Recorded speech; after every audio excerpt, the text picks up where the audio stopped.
Hi everybody, my name is Carston and this is the first in a series of videos that will show you how to use Honeycomb Data Explorer in Snowflake. In this video, we will cover installing the tool into your Snowflake account and getting to the welcome page in Honeycomb.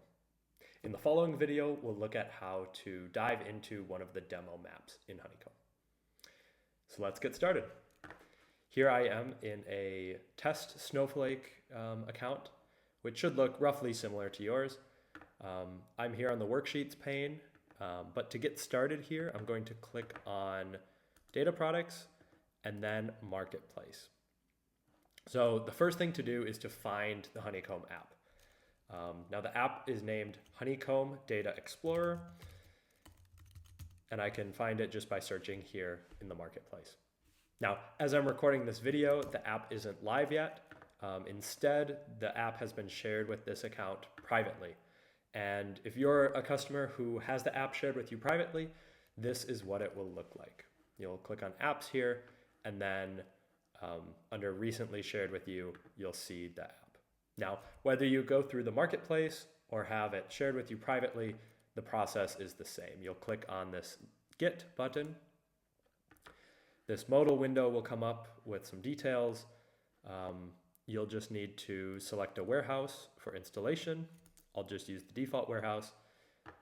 And then I'll leave the application name as it is. And then I just click Get. It's important to note that you'll need certain permissions to install applications in your account. Most likely this will be in account admin role, but there might be different ways that your organization is set up. So if you can't install the application, I would talk to your Snowflake administrator or perhaps a contact on the Snowflake side. Okay, so now that I've clicked Get, it will take a few seconds to install the app, and then it will appear and look like this. So now I can just click on the app itself, and this will take us to this activation flow. So the first thing that we need to do is to grant the application certain account privileges. So the way that Snowflake native apps work, including Honeycomb, is that they run within your Snowflake account. That means that you need to explicitly grant them permissions or privileges to do certain things in your account. In this case, the Honeycomb app is asking for permission to create a compute pool. This will allow the app to actually run the service that it needs. It is asking for permission to bind a service endpoint. This is related to the URL for the Honeycomb webpage you'll have access to. And then finally, it needs to create a warehouse so that it can query your data.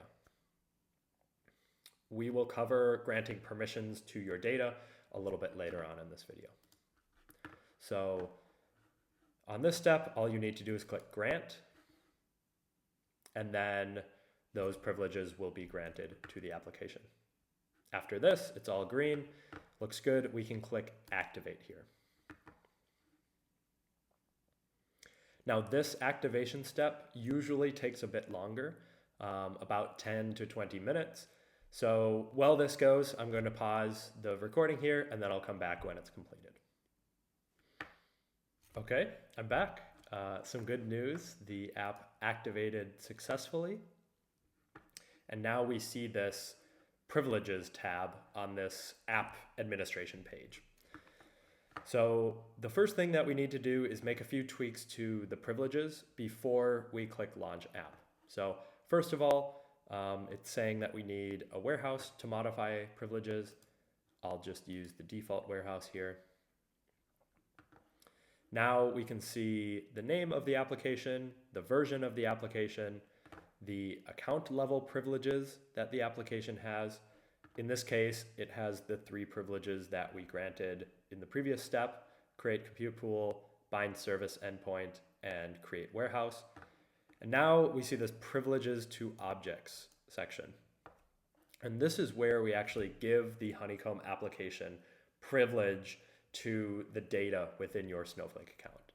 And this is important because without those privileges, Honeycomb wouldn't be able to visualize your data. So Honeycomb is looking for tables in the consumer account containing latitude and longitude or H3 data. And I'll explain what H3 is in a following video that Honeycomb will load and visualize. So I'll click on the Add button here. It's saying that the app would like privileges to access tables in your account. Now, the privilege here is only a select or a view privilege. So Honeycomb can't change the data in your tables. It can only select data from your tables. And as another reminder, Honeycomb is running as a native app within your Snowflake account. So the data is never leaving your Snowflake account. This is just an additional step to make sure that Honeycomb can't even look at data that it's not explicitly granted permission to. So here I have the databases in this Snowflake account. This is a test account, so there's not too much data here, but I have a database called consumer, a public schema, and then I have 3 tables with some sample data here. I'm going to select this Airbnb sample data, which is some data from the organization inside Airbnb.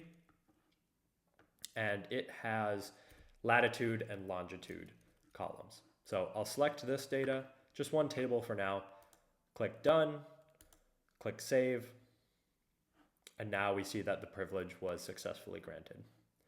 Now the next step is to click here on the Connections tab and to enable this Allow Honeycomb to load map tiles from Mapbox connection. So this is required to allow Honeycomb to reach out to this Mapbox map tile service and to retrieve the map tiles that will make up the base map. Because Honeycomb is running within your Snowflake account, it needs permissions to reach out and get any data that's outside of your account or to reach out to any endpoints on the internet. So this is only granting access to this api.mapbox.com endpoint, and that will only be used to fetch the base maps. None of your data will be sent to this API or anything like that. So to enable this, you just need to click Connect here.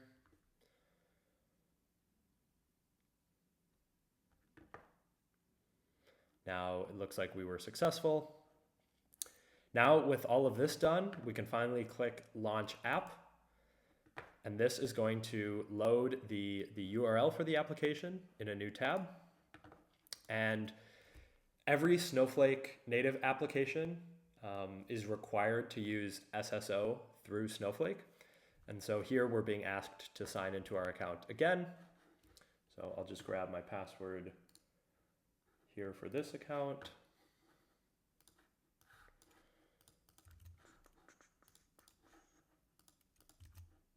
Okay. Now, once we click Login, we'll have access to the Honeycomb welcome page. So you'll see we have options here to select a Snowflake table or to load a demo map. And this is where I'm going to stop this video. In the next video, we'll jump into viewing a demo map within Honeycomb. So thanks everyone, and good luck with the tool.